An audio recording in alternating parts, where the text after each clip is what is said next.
요한복음 20장 19절에서 23절.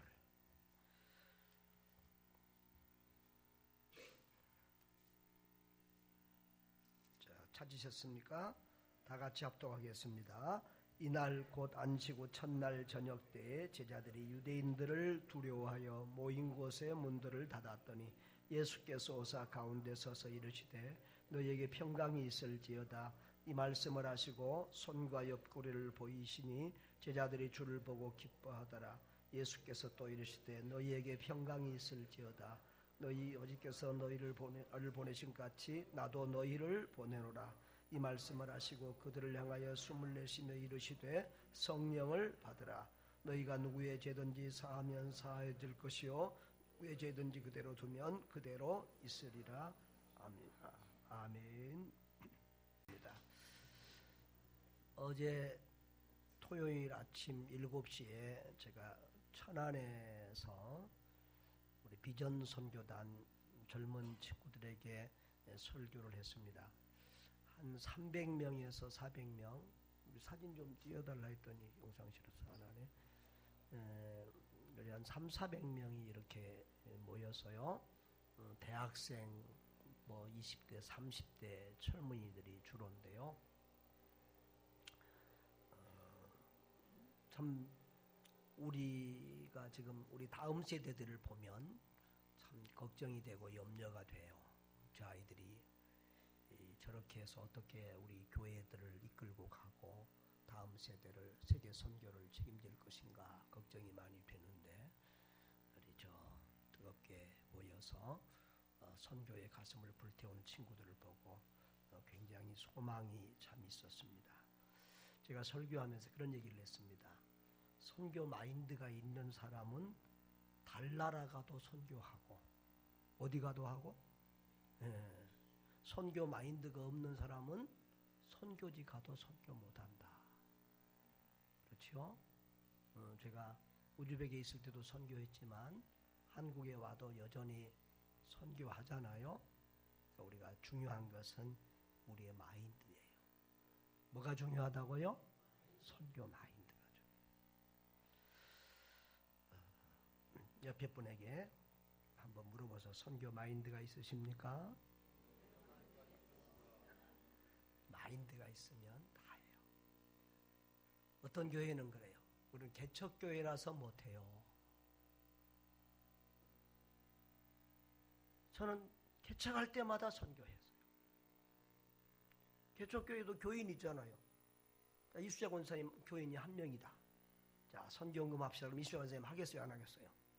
얼마 하겠어요? 네? 아니, 액수를 말해봐요. 지금 개척교회 아니니까 그냥. 자, 2만 원 한다 그러면 그 2만 원 어디로 보내면 돼? 선교하면 돼. 그럼 개척교회도 선교하는 거예요.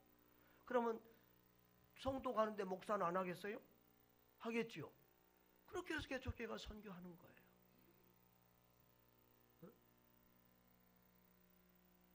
개척교회 때 못하면 큰 교회 때도 못해요. 마인드예요, 마인드.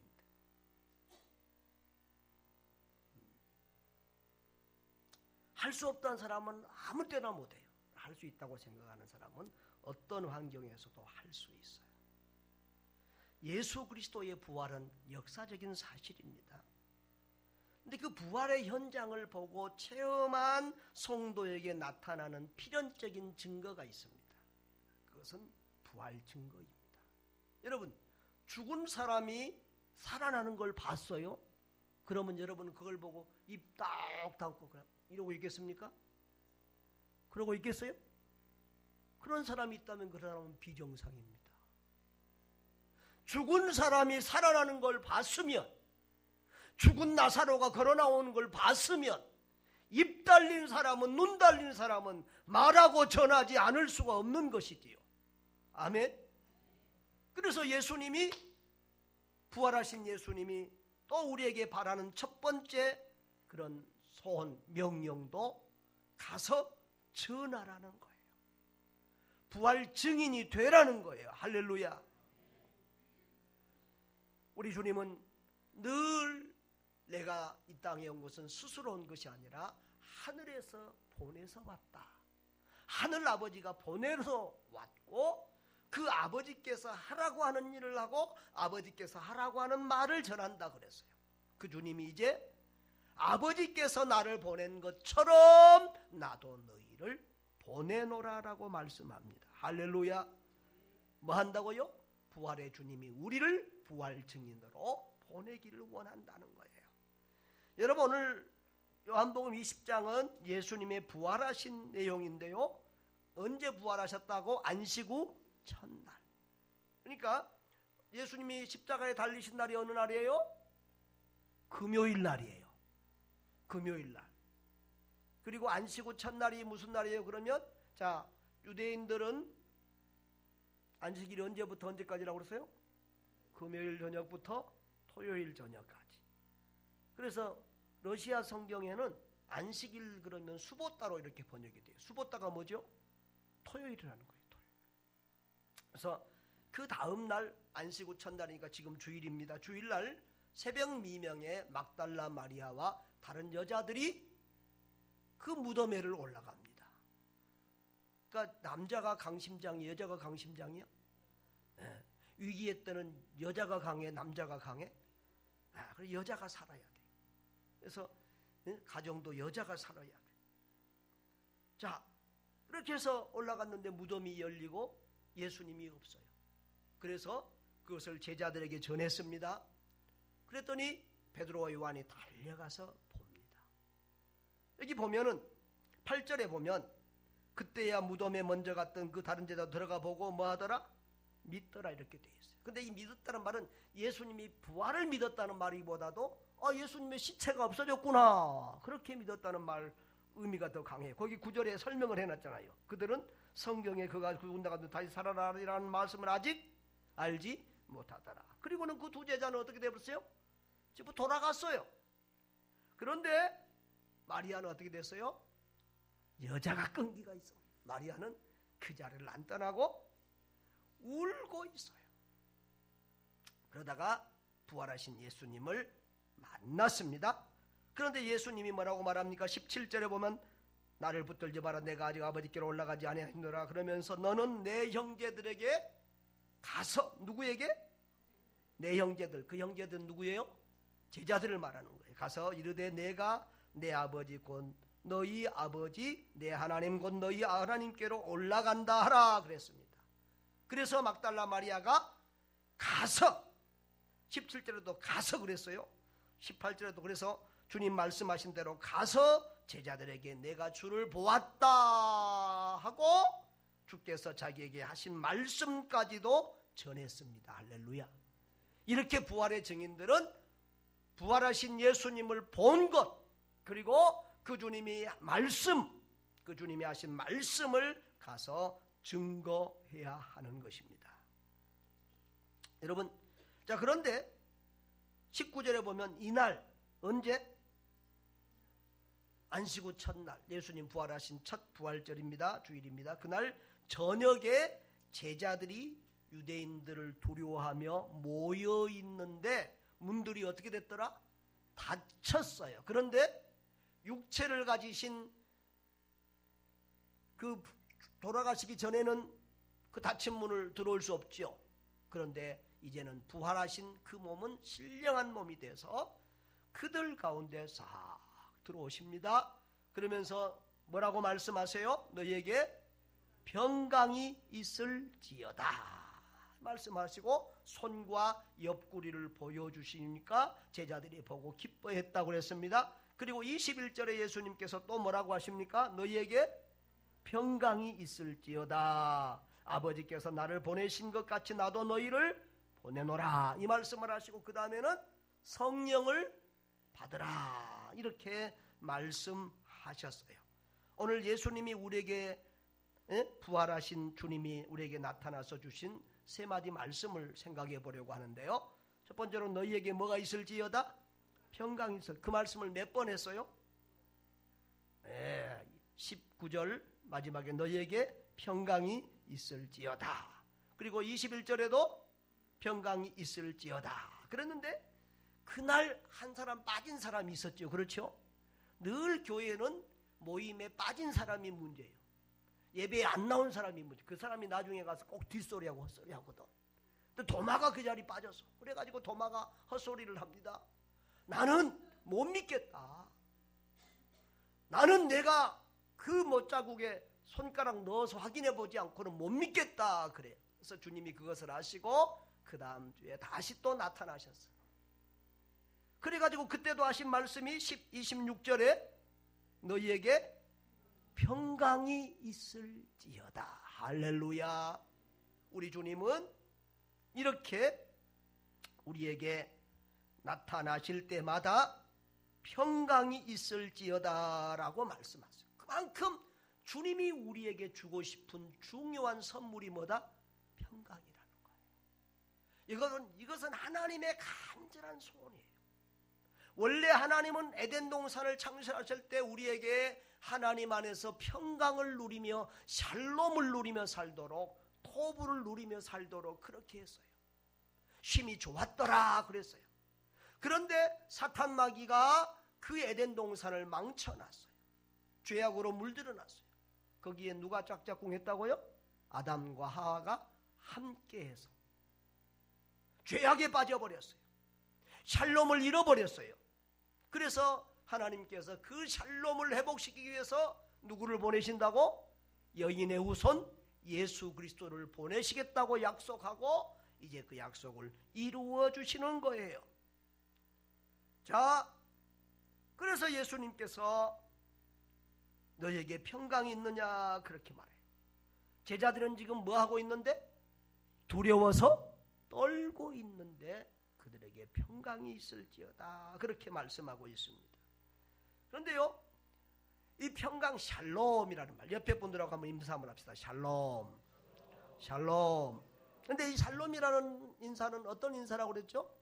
유대인들이 그냥 아침에도 샬롬, 영어는 뭐 굿모닝, 뭐 굿나이트, 뭐 여러 가지가 있잖아요. 근데 이 유대인들은 만나기만 하면 아침에도 샬롬, 저녁에도 샬롬, 저녁 뭐 사람이 죽었을 때도 샬롬, 모든 인사를 샬롬으로 한다고 그랬죠. 근데 여기서 주님이 말씀하시는 샬롬은 그냥 인사로 건네는 샬롬이 아니야. 정말 제자들의 마음속에 삶 속에 무엇이 있기를 원하는 거예요? 샬롬, 평강이 있기를 원하는 거예요. 그래서 부활하신 주님은 만날 때마다 샬롬, 너에게 평강이 있을지어다라고 말씀하고 있습니다. 그 주님이 부활해서만 아니고 살아계실 때도 계속해서 내가 너희에게 평강을 주기를 원한다고 말씀하세요. 요한복음 14장 27절에도 보면은 평안을 너희에게 끼치노니 곧 나의 평안을 너희에게 주노라 그랬어요.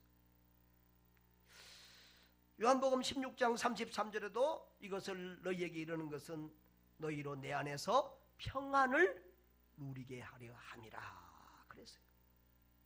그렇게 살아계실 때도 평강을 누리기를 원하며 평강을 선포했던 그 주님이 이제 부활하셔서도 이렇게 세 번이나 너에게 평강이 있을지어다 라고 말씀합니다. 여러분, 우리 주님이 오늘 저와 여러분에게 주고 싶은 가장 귀한 선물은 무엇입니까? 뭐라고요? 샬롬이에요. 평강입니다. 돈이 아닙니다. 부귀영화가 아닙니다. 뭐라고요? 샬롬, 평강을 주기를 원하시는 거예요. 여러분, 궁궐 안에 살아도 평강이 없으면 뭐가 되지요? 지옥이에요, 지옥. 박근혜 대통령이 청와대에 살았는데 탄핵되고 청와대에 사는데 천국을 누렸을까요? 지옥을 누렸을까요? 지옥을 누렸을까요?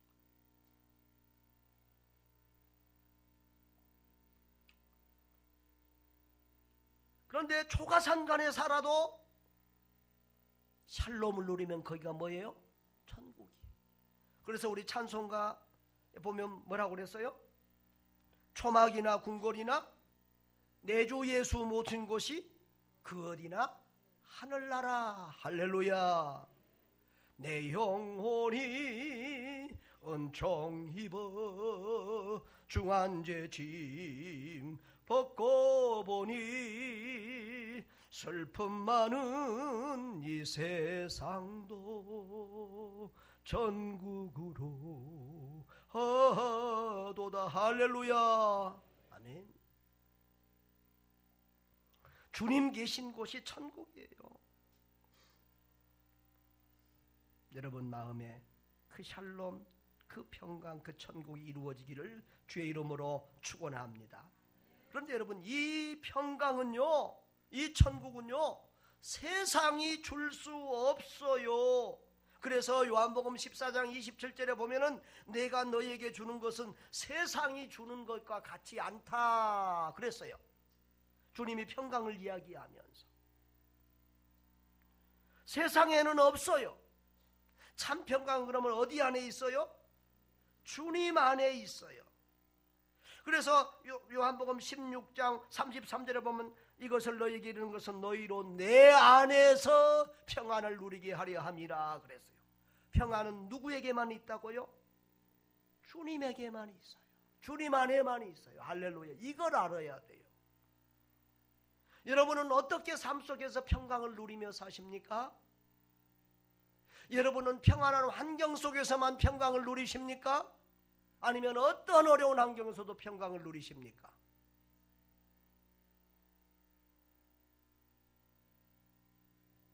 저는 어떻게 평강을 누리는지요? 여러분, 목사도 힘들 때가 있다 없다? 목사를 괴롭히는 성도가 때로는 있다 없다? 여러분 중에는 없어요. 있어요.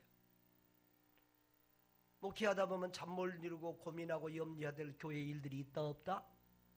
위기 앞에 놓일 때가, 풍파 앞에 놓일 때가 있다 없다? 있어요. 선교의 현장에도 있고 목회의 현장에도 있어요. 사랑해야 되는데 사랑하기 어려운 사람이 있다 없다? 나는 천사라서, 여러분의 목사는 천사라서 그런 일이 없겠지요?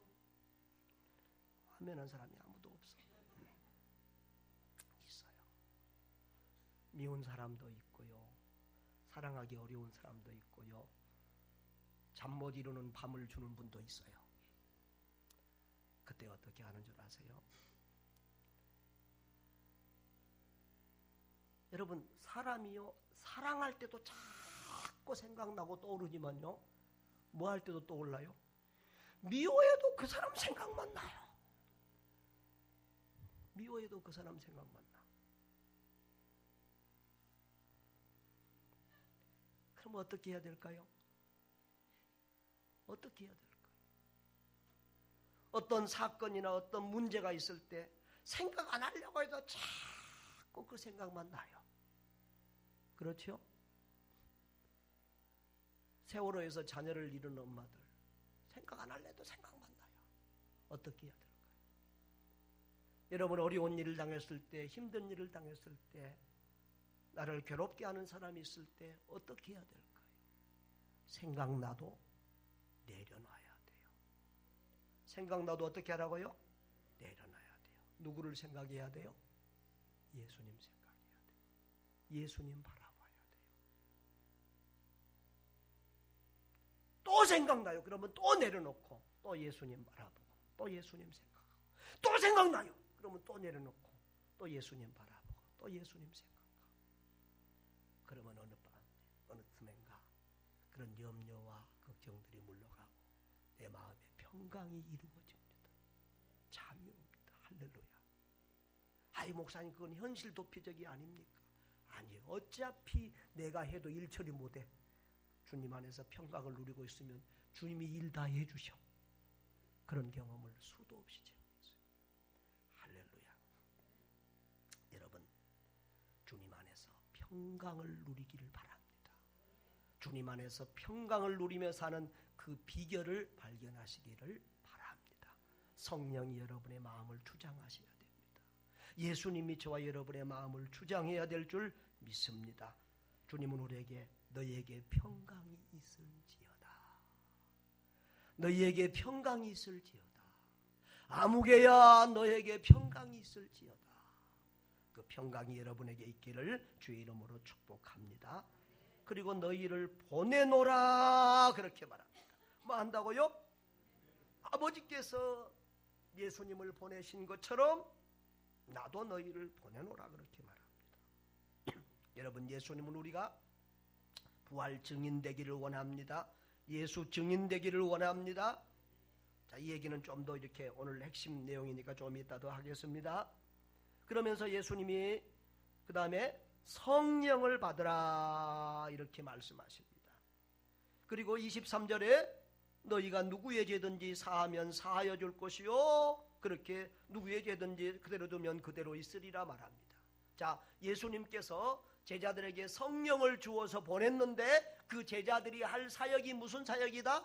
죄사함에 관한 사역이다. 어떻게 하면 이렇게 하면 정말 대박 납니다. 로또 복권 살 때요 무슨 자가 있는 거 사면 대박 납니다. 이 사업을 하면 아주 운수 대통합니다. 이런 얘기 하라고 보내는 것이 아니고, 이런 일 하라고 보내는 거 아니고 무슨 일 하라고? 죄사함의 문제 복음을 전하라고. 예수를 믿으면 죄사함 받고 구원받습니다. 이 죄사함의 복음을 전하라고, 이 죄사함을 받는 일들을 하라고 우리를 보내신다는 사실입니다. 여러분, 그런데 여기서 우리가 알아야 될 거 있어요. 여러분, 가서 전하는 거예요. 보낸다. 가라는 말이에요. 오늘도 20절에도 아까 20장에도 보면은 17절에 가서 너는 내 형제들에게로 가서 그랬어요. 가서 18절에도 가서 본 것을 들은 것을 전했다는 거예요. 여러분, 증인은 가야 합니다. 가야 돼요. 가야 전도자는 가야 되고 선교사는 가야 돼요. 그래서 창세기 12장 1절에 보면은, 자, 창세기 12장 1절 한번 봐보실래요? 요한복음 접어두고 창세기 12장 1절을 보면은 여호와께서 아브라함에게 이르시되 너는 너의 고향과 친척과 아버지의 집을 떠나 내가 내게 보여줄 땅으로 가라 그랬어요. 어제 제가 우리 저 선교단에 가서 설교할 때 이 말씀을 가지고 했는데요. 교회에서 할 때 하고 이제 선교사 열린 사람들한테 가서 하니까 설교 내용이 완전히 다르죠. 그런데 여러분, 떠나가라. 이 말씀은 내가 선교사로 갔을 때도 이 말씀 붙들고 그렇게 묵상하고 갔어요. 너의 고향과 친척과 아버지의 집을 떠나 내가 내게 보여줄 땅으로 가라. 이것이 선교사에게 주신 말씀. 아브라함은 그 당시에 선교사였어요. 여러분, 우리는 떠나가야 돼요. 어디를? 무덤을 떠나가야 돼요. 예수님은 무덤 안에 있지 않아요. 무덤을 떠나가야 돼요. 그런데 많은 교회 많은 성도들이 무덤을 지키고 있어요. 죽은 전통 지키고 교회 건물 지키느라고 아무것도 못하고 교단이나 교파를 지키고 앉아있고 인간이 만든 제도 안에 앉아있는 경우가 많아요. 여러분, 부활 생명이 없는 교회, 부활 생명이 없는 성도는 죽은 거예요. 여러분, 본토 친척 아비집을 떠나라 이 말은 무슨 말이에요? 내 편안한 자리, 안일한 자리, 그걸 떠나라는 거예요. 지금 너 놀고 먹고 쉬고 즐기고 뭐 그냥 지금 니 조싸오니 이대로가 조싸오니 여기가 조싸오니 이럴 때가 아니라는 거예요. 부활 증인은 세상에서 먹고 즐기고 그냥 지금 사는 이대로가 좋다고 그냥 안일에 빠져 있으면 안 된다는 거예요. 부활하신 주님을 만난 사람은, 부활하신 주님을 본 사람은 그 주님을 본 대로 가서 전해야 되고 그 주님의 말씀하신 대로 가서 증거해야 된다는 것입니다. 왜 우리가 떠나지 못합니까? 전도의 현장으로. 왜 우리가 선교 현장으로 떠나지 못합니까? 부활에 대한 믿음이 약하기 때문에 그렇습니다. 부활에 대한 믿음이 없기 때문에 그렇습니다. 가족이 걸리고 돈이 걸리고 인간관계가 걸리고 이렇습니다.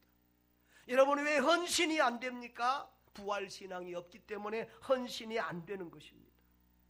이 세상이 다가 아니고 다음 세상이 있다는 것을 알지 못하기 때문에 헌신이 안 돼. 우리가 행한 대로, 우리가 수고한 대로 우리 주님이 다 아시고 우리를 심판하시고 우리에게 상급을 주신다는 사실을 믿으면은 우리가 이대로 머물러 있을 수가 없는 것입니다. 여러분 창세기 12장 2절을 봐봐요. 2절에 시작. 내가 너로 큰 민족을 이루고 내게 복을 주어 내 이름을 창대하게 하리니 너는 복이 될지라 그랬어요. 여러분 복이 될지라. 너는 복이 되라 이 말은 무슨 말이냐면 아브라함아 나는 너의 후손으로 보낼 예수 그리스도를 통해 천하 만민이 복을 받기를 원한다 그 말이에요. 너를 통해서 더 구체적으로 말하면 너의 후손으로 오실 예수 그리스도를 통해서 천하 만민이 복을 받기를 원한다. 천하 만민이 평강을 누리기를 원한다. 구원받고 샬롬 평강을 누리기를 원한다 그 말이에요. 여러분 이것이 하나님의 마음입니다. 이것이 하나님의 뜻이요 꿈이요 비전이에요. 요즘 이 비전이란 말이 얼마나 오도되고 오용되는지 몰라요. 젊은 사람들 집회나 모든 데 가면 다 비전이야. 여러분 무엇이 비전이에요?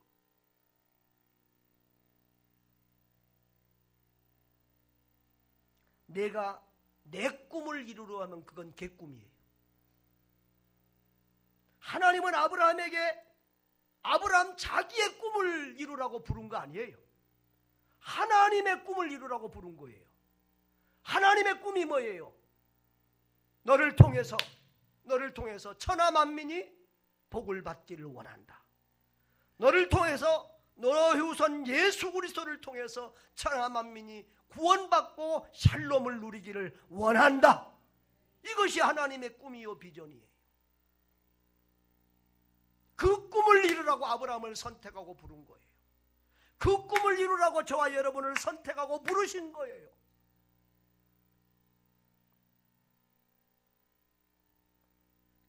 그런데 여러분요, 여기 보면 뭐라고 그래요? 너는 복이 되라 그랬어요? 될지라 그랬어요? 될지라 그랬어요? 될지라. 이 말은 무슨 말입니까? 복이 될 것이다 그 말이에요.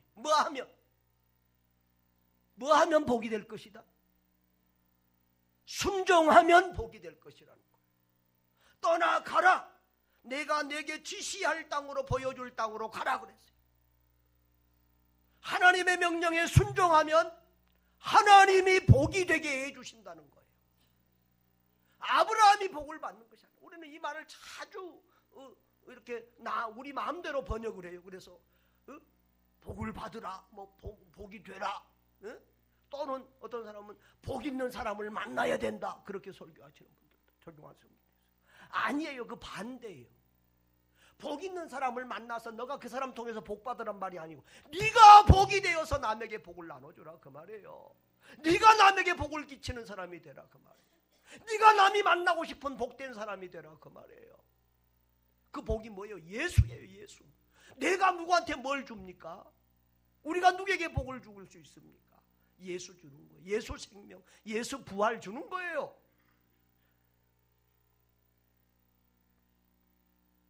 우리가 복을 받을 수 없어요. 주님이 복되게 해주시는 거예요. 뭐만 하면? 순종하면, 떠나가면. 그래서 아브라함이 갈 바를 알지 못하였으나 주님의 말씀에 순종하고 갔을 때 하나님이 그 약속을 지켜주셨어요? 안 지켰어요? 지켜주셨어요. 창대하게 해주셨어요. 그래서 저 유대인들도 아브라함을 조상이라고 그러고 이슬람들도 아브라함을 조상이라고 하고 우리 기독교인들도 아브라함을 조상이라고 그래요. 할렐루야. 아브라함이 원래 어떤 사람인데 갈대아 우리의 보잘것없는 촌사람 무삼 섬기는 사람. 우리가 지금 역사 속에서 풀처럼 들에 있다가 피었다가 사라지는 풀처럼 아무런 존재 가치도 이름도 없는 그런 사람을 하나님이 유명한 사람, 창대한 사람, 위대한 사람으로 만들어 주셨어요. 우리가 하나님의 말씀에 순종만 하면 하나님은 우리를 이렇게 위대하고 대단하게 만들어 주신다는 사실을 기억하시기를 바랍니다. 여러분, 성령이 임하시면 꿈이 임해요. 여러분, 주님이 우리를 가라 그랬어요. 내가 너희를 보내노라 했어요. 그런데 우리 힘으로 전도로 할 수 없어요. 우리 힘으로 선교할 수 없어요. 여러분, 내가 가서 전한다고 사람들이 막 옵니까? 안 와요. 이번 주에도 우리 여기 건축 소장님 내가 전도하니까 한번 오겠다고 그래서 오늘도 문자 보냈는데 안 오셨어. 여러분, 아무나 교회에 나오는 게 아니에요. 아무나 예배 오는 게 아니에요. 예배 앉았다고 또 마음의 문이 열려서 예수를 알게 되고 믿게 되는 거 아니에요. 주님이 오게 해주셔야 되고, 주님의 마음문 열어주셔야 되고, 주님이 믿게 해주셔야 되는 거예요. 성령님이 해주셔야 되는 거예요. 그러니까 전도는, 선교는 내 일이 아니라 누구의 일이에요? 성령님의 일인데 주님이 우리를 도구로, 동역자로 사용하시는 거예요. 우리는 전도의 동역자고 선교의 동역자예요. 아멘.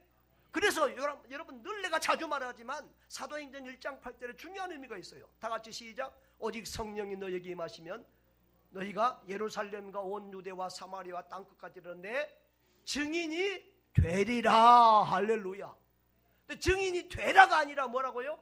되리라. 뭐 하기만 하면, 성령님께 우리가 사로잡히게만 하면, 우리가 성령의 도구만 되면, 우리 편에서 생각하며 말하면은 우리가 성령님께 우리 자신을 드리기만 하면, 내 시간을, 내 마음을, 내 물질을, 내 건강을, 내 젊음을, 내 삶을 주님께 드리기만 하면, 성령님께 드리기만 하면 성령님이 그것을 붙들고 위대하게 사용하시는 거예요. 아멘. 이것이 전도의 원리고 성령의 원리예요. 주님이 우리 힘으로 할 수 없으니까 예수님이 성령을 받으라 그러는 거예요. 성령을 보내주시는 거예요.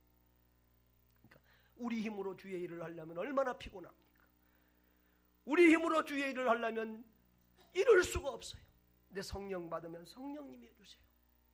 요즘 제가 논문을 준비하면서 책들을 읽으면서 참 도전을 받아요. 야, 내가 이런 공부, 이런 연구를 진지게 했더라면 우리 교회가 훨씬 더 빨리 부흥하고 건강하게 자랐을 텐데, 엄청 논문 때문에 스트레스를 막 엄청 받는데 시간은 안 주어지고 일은 안 되고 막, 그런데 하여튼 그 책 보면서는 은혜를 받아요. 특별히 제가 하용조 목사님 책을 보면서 은혜를 많이 받는데요. 이분은 선교에 미친 목사님. 그분 책 쓴 책에 나는 선교에 미쳤다 제목이 그런 책이 있더라고요. 그래서 보는데 참 도전을 많이 받았어요. 그 목사님은 간암 수술을 5번 이상 했어요. 그리고 이 투석을 일주일에 몇 번씩 해요. 다시 말하면 주일 설교 외에는 거의 다른 사람을 잘 못하는 거예요. 그런데도 얼마나 위대한 일을 이뤘습니까? 장로교회 중에서 제일 큰 교회를 많은 교회들을 생겼고, 그 목사님이 사도행전을 읽으면서 성령의 감동을 받아서 우리 교회는 선교사 2,000명을 파송하고 또 사역자들 10,000명을 다른 교회를 도우라고 보낸다 그랬어요. 그러니까 장로님이, 목사님 그게 목사님 생각입니까? 성령님이 하신 말씀입니까? 그게 말이 됩니까? 한 교단에서 큰 단체도 1,000명 못 보는데 2,000명을 보낸다고. 근데 모르겠어요. 2,000명 됐는지는 모르겠어도 1,000명 넘은지는 한참 됐어요.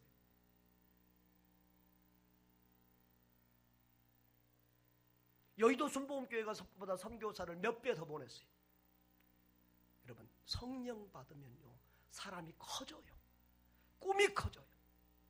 성령 충만하지 못하면요 힘도 없고 능력도 없고 아무것도 안 될 것 같고 못하는 것만 보이고 안 되는 것만 보이고 여기만 돼, 이 안에만 보여, 내 집만 보이고 내 교회만 보여.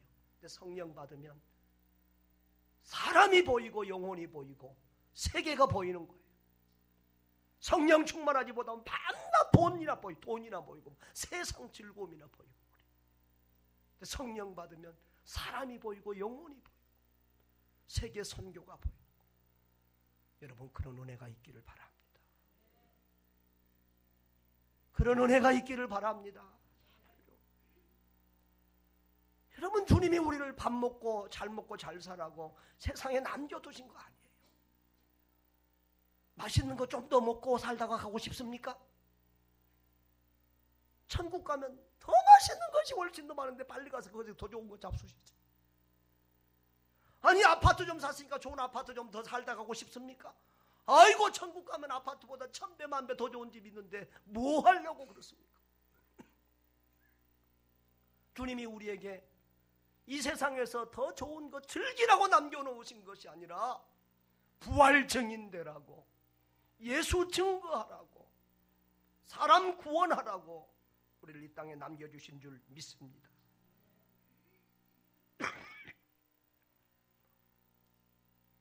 여러분, 이 사실을 깨닫기를 바랍니다.